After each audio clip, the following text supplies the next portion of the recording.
सुशांत राजपूत की मौत के मामले में सीबीआई जांच जारी है। 7वें दिन भी सीबीआई ने पूछताछ की है। हालांकि इस मामले में ड्रग्स एंगल जोड़ने के बाद परिवार के आरोप बदल गए हैं। सुशांत के पिता ने अब इस मामले में रिया पर हत्या का आरोप लगा दिया है। वहीं अब एनसीबी की टीम भी मुंबई पहुंच गई है।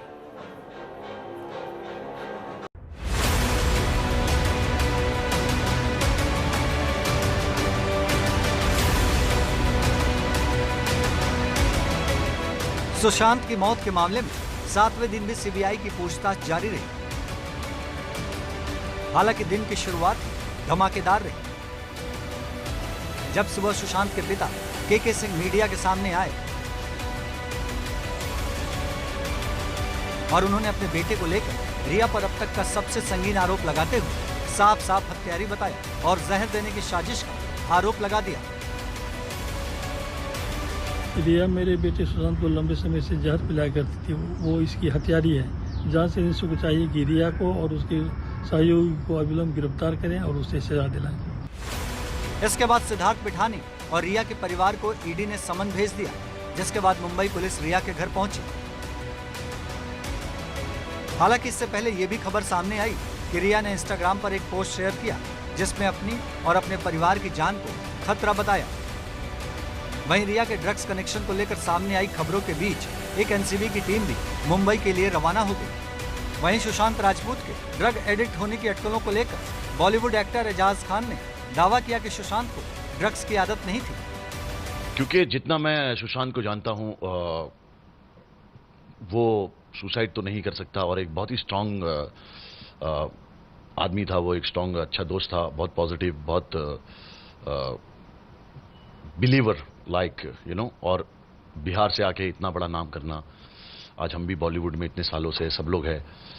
जहां सुशांत पहुंचा है वहां पहुंचने में बहुत पापड़ बेलने पड़ते हैं, बहुत मेहनत करनी पड़ती है और मेहनत करने के बाद भी, पापड़ बेलने के बाद भी बहुत कम लोग वहां पहुंच सकते हैं जहां सुशांत पहुंचा था। तो मुझे शौक लगा, इसलिए मैंने वो वीडियो बनाया। बिकॉज आई थिंक वो मेरा दोस्त था और मुझे बहुत बुरा लगा कि वो इस तरह से वहीं अब इस मामले की जांच एनआईए से कराए जाने की भी बात होने लगी है। भाजपा नेता मुरलीधर राव ने ट्वीट कर इसकी जांच एनआईए से कराए जाने की गुजारिश की है। वहीं रिया चक्रवर्ती पर लग रहे गंभीर आरोपों के बीच उनके पड़ोसी भी सामने आने लगे हैं। दोपहर में जहां कुछ पड़ोसियों ने रिया चक्रवर्ती पर आरोप लगाकर हंगामा करना शुरू किया, तो वहीं कुछ पड़ोसियों ने माना कि सुशांत सिंह राजपूत का सोसाइटी में आना जाना था। रिया चक्रवर्ती के जो फ्लैट के पड़ोसी हैं, आखिर उनको क्या जानकारी है? कमल जी हमारे साथ में है। कमल जी, शायद ये जो गाड़ियां खड़ी हैं इनमें से रिया चक्रवर्ती की भी है यहाँ पर। तो आपसे जानना चाहूँगा कि सबसे पहले सुशांत सिंह राजपूत यहाँ पर आके रहे थे बीच में, ऐसी जानकारी? नहीं, इतनी जानकारी नहीं। आते जाते देखे उनको बस, मतलब never seen him stay in the building. कभी रहा होगा तो 10-15 दिन फाइन, क्योंकि then we were not here उस टाइम पे, शायद अवेयरनेस नहीं। इस बीच में अब जो खबरें सामने आ रही हैं उसमें ड्रग एंगल भी है, उसमें सुशांत के पैसे का दुरुपयोग का भी आपने मीडिया में भी खबरें देखी होंगी। पहले जब वो उन लोगों को आप कभी देखते थे तो ऐसा कुछ लग रहा था? फेस वैल्यू से तो नहीं पता चलेगा कि बाबा अच्छे घराने के लोग हैं, आते जाते हैं, कपड़े अच्छे पहनते हैं, गाड़ी में आते हैं। तो आई मीन ऑफकोर्स वो इंडस्ट्री से बिलोंग करते हैं, फिल्म इंडस्ट्री से, डेफिनेटली पॉश घूमेंगे ज़्यादा, उस हिसाब से they will keep themselves much better, like आपके पड़ेंगे उनके। सुशांत सिंह राजपूत की मौत के मामले में अभी रिया चक्रवर्ती और उनके परिवार से पूछताछ होना बाकी है। ईडी के बाद अब नारकोटिक्स ब्यूरो भी रिया से सवाल पूछ सकता है। हालांकि रिया का नंबर कब आएगा, असली सवाल यही है। Bureau report, ABP Ganga.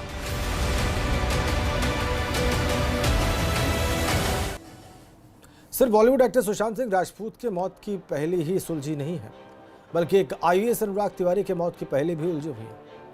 Karnataka cadre के आईएएस रहे अनुराग तिवारी की मौत के मामले में सीबीआई की क्लोजर रिपोर्ट को कोर्ट ने खारिज कर दिया है। अब इस मामले में अग्रिम जांच के आदेश भी दे दिए गए हैं। यह फैसला कोर्ट ने परिवार की आपत्तियों पर दिया है।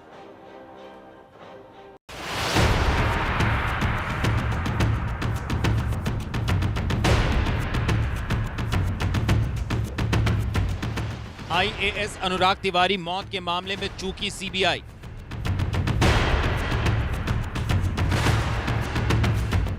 परिवार के उठाए सवालों में कोर्ट के रुख से आया वजन।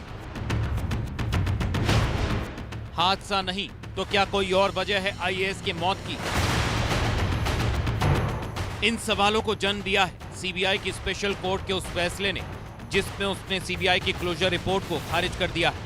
जिस रिपोर्ट में सीबीआई आईएएस अनुराग तिवारी की मौत को महज हादसा मानकर केस को खत्म करने तक पहुंच गई थी, अब उस मामले में एक बार फिर सीबीआई को जांच करनी होगी। कर्नाटक कैडर में 2007 बैच के आईएएस अनुराग तिवारी की मौत के मामले में सीबीआई के द्वारा दी गई दलील को कोर्ट ने खारिज कर दिया है। कोर्ट ने सुनवाई के बाद इस पूरे मामले में सीबीआई को फर्दर इन्वेस्टिगेशन यानी कि अग्रिम विवेचना करने के साफ निर्देश दिए हैं। दरअसल 20 महीने तक जांच करने के बाद सीबीआई ने आईएएस अनुराग तिवारी मौत मामले में साफ कहा था कि उनको डायरिया की वजह से कमजोरी हो गई थी और लिहाजा 17 मई की सुबह जब वो सड़क पर निकले तो मीराबाई गेस्ट हाउस के सामने वो गिर गए और जिसके चलते उनकी मौत हो गई। हालांकि परिवार ने साफ आरोप लगाया कि कर्नाटक में फूड कमिश्नर के तौर पर तैनात अनुराग तिवारी सरकार में हुए एक बड़े घोटाले का रातफाश करने वाले थे। लिहाजा कर्नाटक से जुड़े इन तारों को देखते हुए उनके परिजनों ने हजरतगंज कोतवाली में एफआईआर दर्ज करवाई। परिजनों की मांग पर सीबीआई को जांच सौंपी गई और सीबीआई ने क्लोजर रिपोर्ट लगा दी। लेकिन अब फिर सीबीआई को इस पूरे मामले में विवेचना करनी होगी। ये जांच होगी सीबीआई की विशेष अदालत के रुख के बाद, जिसमें उसने अग्रिम विवेचना के आदेश दिए हैं। ये फैसला सीबीआई स्पेशल कोर्ट के जज सुब्रत पाठक ने दिया है। कर्नाटक कैडर के आईएएस श्री अनुराग तिवारी की लखनऊ में संदिग्ध परिस्थितियों में हुई मौत की जांच शासन के द्वारा सीबीआई को सौंपी गई थी। सीबीआई ने अत्यंत ही सही तरीके से विवेचना करते हुए पूरे मामले को एक्सीडेंट बताते हुए अपनी क्लोजर रिपोर्ट सबमिट की। वहीं इस मामले में परिवार के सदस्य और आईएएस अनुराग तिवारी के बड़े भाई मयंक तिवारी का भी मानना है कि इससे इंसाफ की नई उम्मीद जगी है, क्योंकि हमारे सवालों की तरफ सीबीआई ने ध्यान नहीं दिया, बल्कि इस मामले में हड़बड़ी में जांच करते हुए कई तथ्यों को नजरअंदाज किया गया है। हम लोग कोर्ट का बहुत बहुत धन्यवाद देंगे कि हम लोग बहुत खुश हैं। कम से कम न्याय व्यवस्था आज भी हिंदुस्तान में जिंदा है कि जिस तरह से सीबीआई ने लीपापोती करते हुए केस को बंद करना चाहा था पुलिस की थ्योरी के हिसाब से, अब कोर्ट ने उस पर एक तरीके से रोक लगा दी है। और वैसे जिन परिस्थितियों में आईएएस अनुराग तिवारी की मौत हुई थी, उससे कई बड़े सवाल खड़े हुए थे। माना जा रहा था कि सीबीआई की जांच में इन सवालों के जवाब मिल सकेंगे, लेकिन सीबीआई जांच में मौत की वजह हादसे पर आकर अटक गई। उसने अपनी रिपोर्ट में दावा किया कि अनुराग कई दिनों से बीमार चल रहे थे, जिसकी वजह से शारीरिक कमजोरी हुई और वो गिरकर मर गए।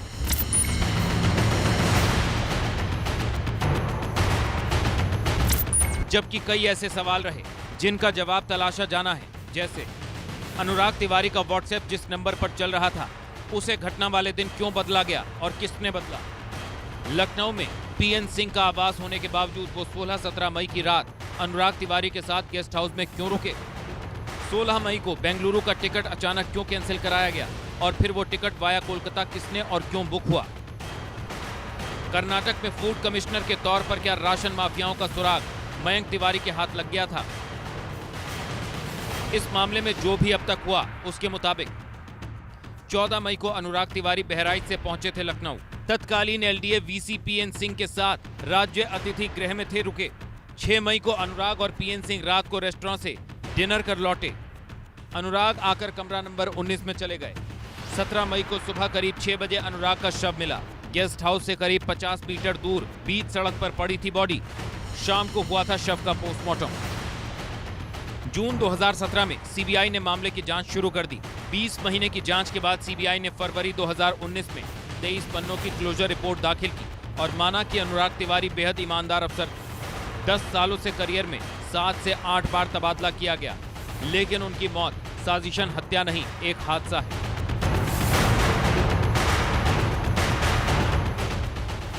लखनऊ से संतोष कुमार के साथ ब्यूरो रिपोर्ट, एबीपी गंगा।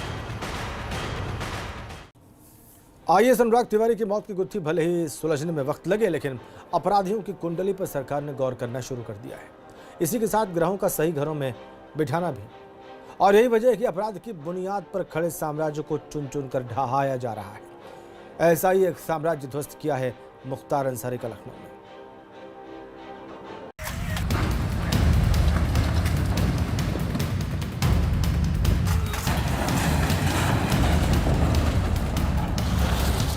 चंद सेकंडों में राख के गुबार में तब्दील हुआ यह आशियाना जर्जर हालत में नहीं था, बल्कि उस अजीम शान शौकत का नमूना था जो जराइम की बुनियाद पर खड़ा किया हुआ था और इस पर दर्ज था मुख्तार अंसारी का नाम। जराइम की दुनिया से सियासत का रुख करने वाले मुख्तार का सफर तो लंबा हो गया, लेकिन उससे भी बड़ी होती मुकदमों की फहरिस्त। ताज्जुब की बात है कि मुकदमों की लंबी चौड़ी फहरिस्त होने के बावजूद मुख्तार सरीखे लोग बचते रहे, कानून की बेड़ियां पड़ती रहीं, लेकिन इन बेड़ियों की चाबियां हमेशा बाहुबलियों के हाथों में रहीं। अब वो चाबियां सरकार ने छीनकर कानून के हाथों में थमा दी हैं और गुनाह के हर ताले को खोलकर एक एक हिसाब किया जा रहा है और उसी हिसाब का अंजाम है मुख्तार की संपत्तियों की कुर्की। उसके ठिकानों को धूल चटाने की जिद का अंजाम है जमींदोज होता ये मकान। इन दोनों मकानों को ध्वस्त करने की कीमत अब मुख्तार के बेटों अब्बास और उमर से वसूल की जाएगी। मऊ गाजीपुर में मुख्तार अंसारी और उसके गुर्गों पर हो रही कार्रवाई की कड़ी में आज लखनऊ में एलडीए ने जो 93 नंबर के गाटे पर जो अवैध निर्माण किया गया था उसको गिरा दिया गया। दरअसल 4 से 5 महीने पहले एलडीए को जानकारी हुई कि डालीबाग स्थित इलाके के 93 नंबर गाटे पर अवैध निर्माण किया गया है और ये अवैध निर्माण मुख्तार अंसारी के बेटे के नाम पर किया गया। दस्तावेजों में हेराफेरी करके इस 93 नंबर के गाटे पर 2 टावर बनाए गए, जिसको एलडीए ने आज सुबह तड़के आकर गिरा दिया। एलडीए के अफसरों की माने तो 8 मार्च 1954 के बाद जो भी लोग पाकिस्तान चले गए उनकी संपत्ति को निष्क्रांत संपत्ति माना गया। उसी कड़ी में ये 93 नंबर का गाटा भी निष्क्रांत संपत्ति हुआ, लेकिन दस्तावेजों की हेराफेरी के बाद तमाम मुख्तार अंसारी, अफजाल अंसारी जैसे तमाम लोगों ने जो रसूखदार थे उन्होंने दस्तावेजों में हेराफेरी की और इसके बाद इसको अपने परिवारीजनों के नाम करा लिया। 4 से 5 महीने पहले इसकी जानकारी एलडीए को हुई, उसने नोटिस दिया और नोटिस देने के बाद आज यह जमींदोज करने की कार्रवाई की गई। 93 नंबर के गाटे का क्षेत्रफल बहुत बड़ा है।